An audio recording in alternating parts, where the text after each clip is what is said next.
ನಮಸ್ಕಾರ, ಶುಭೋದಯ ಪ್ರೀತಿಯ ವೀಕ್ಷಕರೆಲ್ಲರಿಗೂ ಸಂಕಲ್ಪ ಸದ್ಯ ಕಾರ್ಯಕ್ರಮಕ್ಕೆ ಆತ್ಮೀಯ ಪ್ರೀತಿಯ ಸ್ವಾಗತ ಹೇಳ್ತಾ ಇರೋದು ನಾನು ಅನುಷಾ.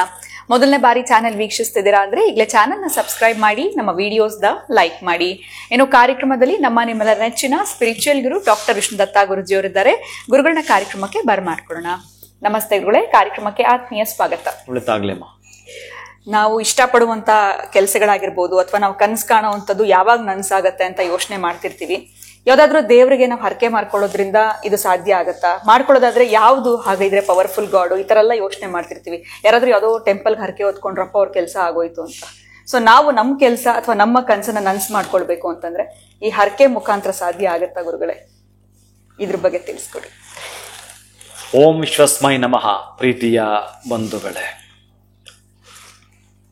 ಮನುಷ್ಯ ಈ ಹರಕೆ ಅನ್ನೋದಿದೆಯಲ್ಲ, ಇದೇನು ಅಂದರೆ ಅವನ ಲಿಮಿಟಲ್ಲಿ, ಅವನು ಮಾಡೋ ಕೆಲಸದಲ್ಲಿ, ಅವನ ವಿದ್ಯಾಭ್ಯಾಸಕ್ಕೆ ತಕ್ಕುದಾದ ಕೆಲಸವನ್ನು ಪಡೆಯುವ ಯೋಗ್ಯತೆಯನ್ನು ಸೂಚಿಸುವುದು ಈ ಹರಕೆ. ಹಾಗಂತೇಳಿ ನಾನು ಹರಕೆ ಹೊತ್ಕೊಂಡಿದ್ದೀನಿ, ನನಗೆ ಬೆಟ್ಟದಷ್ಟು ಬಂಗಾರ ಬೇಕು ಅಂದರೆ ಸಾಧ್ಯವಿಲ್ಲ. ನಿಮ್ಮ ಹರಕೆಯೂ ಕೂಡ ನಿಮ್ಮ ಲೆವೆಲ್ ಅಂತಾರಲ್ಲ, ನಿಮ್ಮ ಯೋಗಗಳು ಅಂತಾರಲ್ಲ, ನಿಮ್ಮ ಕೆಪಾಸಿಟಿ ಅಂತಾರಲ್ಲ, ಹಾಗಂತೇಳಿ ನಿಮ್ಮ ಯೋಗ್ಯತೆ ಅಂದ್ರೆ ಬೇಸರ ಆಗಬಹುದು. ಹಾಗಂತೇಳಿ 500 ಕಿಲೋ ತೂಕ ತಗೊಂಡೋಣ, ಅದು ಆಗಲ್ಲ. 500 kg ಬಂಗಾರ ಮಾತ್ರ ಬೇಕು ಈ ಹರಕೆನ. ಅದಕ್ಕೆ ಮೊದಲೇ ಹೇಳ್ಬಿಟ್ಟಿದ್ದೆ ನಾನು, ಅವರವರ ಕನಸು ಇದ್ದರೂ ಏನು ಕನಸಿದೆ. ಒಂದು ಪದ ನೆನಪು ಬಂದ್ರೆ ಅದನ್ನೇ ಎಂಥದ್ದು, ಬೆಚ್ಚನೆಯ ಮನೆ ಇದ್ದು, ಬೆಚ್ಚನೆಯ ಮನೆ ಇದ್ದು ವೆಚ್ಚಕ್ಕೆ ಹಣವಿದ್ದು ಇಚ್ಛೆಯ ವಸತಿ ಇದ್ದರೆ ಸ್ವರ್ಗಕ್ಕೆ ಕಿಚ್ಚು ಅಚ್ಚಂದ ಸರ್ವಜ್ಞ. ಇಷ್ಟು ಸಾಕಪ್ಪ. ಅದೇ ಬಿಟ್ಟು ಬೇರೆ ಎಂತೆಂಥದ್ದು ಆದರೆ ಹರಕೆ ಹೆಂಗೆ ಈಡೇರುತ್ತೆ? ನಿಮ್ಮ ಹರಕೆ ಈಡೇರಬೇಕು ಅಂದರೆ ಒಂದು ಹೇಳ್ತಿ, ಚೆನ್ನಾಗಿ ಜ್ಞಾಪಕ ಇಟ್ಕೊಂಬಿಡಿ. ಈ ಶ್ರೀ ಸೂಕ್ತದಲ್ಲಿ ಪದ್ಮಪ್ರಿಯೆ ಪದ್ಮ ಅಸ್ತೆ ಪದ್ಮಾಲಯೇ ಪದ್ಮದಲಾಯತಾಕ್ಷಿ ವಿಶ್ವಪ್ರಿಯೆ ವಿಷ್ಣುಮನೋನುಕೂಲೆ ತ್ವತ್ವಾ ಪದ್ಮವನೇದತ್ವ ಒಂದು ಮಂತ್ರ ಬರುತ್ತೆ ವೇದದ್ದು, ಅದ್ಭುತವಾಗಿರತಕ್ಕಂತಹದ್ದು. ಪದ್ಮಪ್ರಿಯೆ ಪದ್ಮ ಅಸ್ತೆ ಪದ್ಮಾಲಯೇ ಪದ್ಮದಲಾಯತಾಕ್ಷಿ. ಅಮ್ಮನವರಿಗೆ ಆ ಮಹಾಲಕ್ಷ್ಮಿಯಲ್ಲಿ ನೀವೇನಾದರೂ ಹರಕೆಯನ್ನು ಒತ್ಕೊಳ್ತೀನಿ ಅಂತಂದ್ರೆ ಈ 2 ಪದ್ಮಗಳನ್ನ ಕೈಯಲ್ಲಿ ಹಿಡಿದು ನೀವು ಮಹಾಲಕ್ಷ್ಮಿಯ ಸಾನ್ನಿಧ್ಯಕ್ಕೆ ಹೊರಡುತ್ತೀನಿ ಅಂತಂದರೆ ನಿಮ್ಮ ಹರಕೆಯನ್ನು ಶೀಘ್ರವಾಗಿ ಕರುಣಿಸಬೇಕು ಅಂತಂದ್ರೆ ಕೊರಿಯರ್, ಟೆಲಿಗ್ರಾಮ್, ನೀವೇನು ಟೆಲಿಗ್ರಾಮ್ ಕಳಿಸ್ತೀರೋ, ಎಷ್ಟು ಖುಷಿಯಿಂದ ಮೇಲ್ ಮಾಡ್ತೀರೋ, ತಕ್ಷಣ ನನ್ನ ಮೇಲೆ ನೋಡಿದ್ರೆ ಅದಕ್ಕೆ ಹೇಗೆ ಸ್ಪಂದಿಸ್ತಾರೋ, ಒಂದು ಕಂಪನಿ ನನಗೆ ನನ್ನ ಮೇಲೆ ನೋಡಿದ ಕೂಡಲೇ ಬಹುಶಃ ನಾನು ರಿಪ್ಲೈ ಬರುತ್ತೆ ಅಂತ ಕಾಯ್ತಿರ್ತೀರೋ, ಅಷ್ಟೇ ಚೆನ್ನಾಗಿ ರಿಪ್ಲೈ ಬರಬೇಕು ಅಂತಂದರೆ 2 ಕಮಲವನ್ನು ನೀವು ಕೈಲಿ ಹಿಡಿದುಕೊಳ್ಳುತ್ತಾ, ಅದು ಎಲ್ಲಿ ನೀವೆಂದಾದರೂ ಹೋದರೆ ತಿರುಪತಿಯ ದೇವಸ್ಥಾನದ ಅಮ್ಮನವರ ದೇವಸ್ಥಾನ ಕೆಳಗಡೆ ಇದೆಯಲ್ಲ ಮಂಗಾಪುರ ಅಂತ, ಆ ಅಮ್ಮನವರ ದೇವಸ್ಥಾನಕ್ಕೆ ನೀವು ನೋಡಿ, ಅಲ್ಲಿ ಬಹಳ ಹಾಕಿರ್ತಾರೆ, ಬಹಳ ಕೊಟ್ಟಿರ್ತಾರೆ. ಆ ತಿರುಪತಿಯಲ್ಲಿರ್ತಕ್ಕಂಥ ಪದ್ಮಾವತಿ ಅಮ್ಮನವರೆಗೆ ಈ ಪದ್ಮಗಳನ್ನು ಕೊಟ್ಟಿದ್ದೇ ಆದರೆ ಶೀಘ್ರ ಫಲಕಾರಿ ಹರಕೆ. ಹರಕೆಯನ್ನು ತೀರಿಸೋಳು ಆಕೆನೆ. ಒಬ್ಬೊಬ್ಬರು ನನ್ನ ಪೋಸ್ಟ್ ವಹಿಸ್ಕೊಂಡಿರ್ತಾರಲ್ಲ, ಇಂದ್ರ ಪದವಿ ಕೊಡ್ತಾನೆ, ಗುರು ಪಾಠ ಮಾಡ್ತಾನೆ, ಇನ್ನೊಬ್ಬ ಪೊಲೀಸ್ ನಮಗೆ ರಕ್ಷಣೆ ಮಾಡ್ತಾನೆ. ಹೀಗೆ ಹರಕೆಯನ್ನು ತಗೊಳ್ಳೋದು ಯಾರಂದ್ರೆ ಆ ಪದ್ಮಾವತಿನೇ. ಅದಕ್ಕಾಗಿ ಆ ಅಮ್ಮನ ಬಳಿ ಇನ್ನೊಂದು, ನೀವೇನಾದರೂ ಗೋಲ್ಡನ್ ಟೆಂಪಲ್, ನಮ್ಮ ತಮಿಳುನಾಡಿದೆಯಲ್ಲ ಆ ಗೋಲ್ಡನ್ ಟೆಂಪಲ್, ಅಲ್ಲಿಗೋದ್ರು 2 ಪುಷ್ಪನ ಕೈಲಿ ಹಿಡ್ಕೊಂಡು ನೀವು ಹೋಗ್ತಾ, ನೀವು ಜೊತೆಯಲ್ಲಿ ಯಾರು ಹೋಗ್ತಿರಲ್ಲ ಅವ್ರ ಜೊತೆ ಯಾವ್ದಾವುದೋ ಮಾತಾಡ್ಕೊಂಡು ಹೋಗ್ಬೇಡಿ. ಅವ್ರ ಸಂಸಾರದ್ದು ಇವ್ರ ಸಂಸಾರದ್ದು, ನಿಮ್ಮ ಸಂಸಾರನೇ ಕಿತ್ತೋಗಿರುತ್ತೆ, ಇನ್ನೊಬ್ಬರು ಏನೋ ಮಾತಾಡ್ತಿರ್ತೀರಿ, ಕೆಲ್ಸಕ್ಕೆ ಬರೋದು ಮಾತುಗಳು. ಅದನ್ನು ಹೇಳ್ಕೊಂಡು ಮನೆಯಲ್ಲಿ ಹೇಳ್ಕೊಳ್ಳಿ. ಅವೆಲ್ಲ ದೇವಸ್ಥಾನಕ್ಕೆ ಹೋದ್ರು ಹಾಗೆ. ಆದರೆ ನೀವೇನಕ್ಕೆ ಹೋದ್ರಿ, ನೀವು ಅಲ್ಲಿಗೆ ಏನಕ್ಕೆ ಹೋದ್ರಿ ಅಂತ ನನಗೆ ಹೇಳಿ, ಸ್ವಲ್ಪ ಬಿಳಿಸಿ ನೋಡೋಣ, ನೀವೇನಕ್ಕೆ ಹೋಗಿದ್ದೀರಿ ಅಂತ. ನೀವು ಹೋಗಿರೋ ಉದ್ದೇಶ ಅಲ್ಲಿ ತಿಳಿಸ್ಬೇಕು.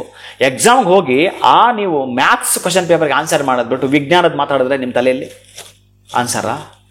ಅದಕ್ಕೆ ನಿಮಗೆ ಹರಕೆ ಈಡೇರಬೇಕು ಅಂತಂದರೆ ಒಂದು ತಿರುಪತಿಯ ಪದ್ಮಾವತಿ ದೇವಾಲಯ, ಇನ್ನೊಂದು 2ನೇದು ನೀವು ಗೋಲ್ಡನ್ ಟೆಂಪಲ್. ಅಲ್ಲೂ ಕೂಡ ಅಷ್ಟೇ ಶಾಸ್ತ್ರೋಕ್ತವಾಗಿ ಮಾಡಿದ್ದಾರೆ. ಅಲ್ಲೂ ಕೂಡ ಅಮ್ಮನ ಸಾನ್ನಿಧ್ಯವಿದೆ. ಅಲ್ಲಿ ಹೋದರೆ ನಿಮ್ಮ ಹರಕೆ ಕಟ್ಟಿಟ್ಟ ಬುತ್ತಿ ಇನ್ನು ಪೂಜೆ ಸಾಮಗ್ರಿಗಳು ಅದ್ರಲ್ಲಿ ನಿಮಗೆ ಬಿಟ್ಟಿದ್ದು, ಏನು ಪೂಜೆ ಮಾಡ್ತೀರಿ ಎಲ್ಲ ಹೋಗ್ತೀರಿ ಎಲ್ಲ ಹೋಗಿ ಬನ್ನಿ, ತೊಂದರೆ ಇಲ್ಲ. ಆ ಹರಕೆಯನ್ನು ಹೊತ್ತುಕೊಳ್ಳುವಾಗ ದಯವಿಟ್ಟು ನೆನಪಿಟ್ಕೊಂಡು ಒಂದು ಚೀಟಿಯಲ್ಲಿ ಬರ್ಕೊಂಬಿಡಿ. ನನ್ನ ತಾಪತ್ರಗಳು ಇಷ್ಟಿದಾವೆ ಅಂತ, ಹೀಗಿದೆ ನನ್ನ ತೊಂದರೆ ಹೀಗಿದೆ ಅಂತ. ಮಕ್ಕಳಿಂದ ಆಗಿರಬಹುದು, ಮನೆಯವರಿಂದ ಆಗಿರಬಹುದು, ಹೊರಗಡೆ ಅಂದ್ರೆ ಕೆಲವರೊಬ್ಬರಿಂದ ಆಗಿರಬಹುದು, ಶತ್ರುಗಳಿಂದ ಆಗಿರಬಹುದು, ಇತರ ಶತ್ರುಗಳಿಂದ ಆಗಿರಬಹುದು. ಏನು ತಾಪತ್ರ ನಿಮ್ಮನ್ನು ಕಾಡ್ತಾ ಇದೆಯೋ ಅದೆಲ್ಲವನ್ನು ಕೂಡ ಒಂದು ಚೀಟಿ ಬರೆದಿಟ್ಕೊಳ್ಳಿ. ಇನ್ನೊಂದು ಪ್ಲಸ್ ಬೇಕಲ್ಲ, ಅದು ಒಂದು ಚೀಟಿ ಬರೆದಿಟ್ಕೊಳ್ಳಿ. ಆದರೆ ಈ ನೆಗೆಟಿವ್ ಬರೆದಿದ್ರಲ್ಲ ಅದು ಪ್ಲಸ್ ಇನ್ನೊಂದು ಬರೆದಿದ್ರಲ್ಲ, ನಿಮಗೇನು ಬೇಕು ಅಂತ ಬೇಡಿಕೆಗಳಿತ್ತು, ನಿಮ್ಮ ಹರಕೆಗಳಿತ್ತು, ಆ ಹರಕೆಗಳ ಚೀಟಿಯ ಜೊತೆಗೆ ಒಂದಷ್ಟು ಹಣವನ್ನು ಸುತ್ತಿ ಅದಕ್ಕೆ ರಬ್ಬರ್ ಹಾಕಿ ಹುಂಡಿಗೆ ಹಾಕಿ. ಇನ್ನೊಂದಿತ್ತಲ್ಲ ನೆಗೆಟಿವ್ ಇದು, ಅದು ನೀವು ದೇವಸ್ಥಾನದಲ್ಲಿ ಬರ್ತಾ ಈ ಉಂಡೆ ಮಾಡಿಬಿಡ್ತಿದ್ದೀವಿ.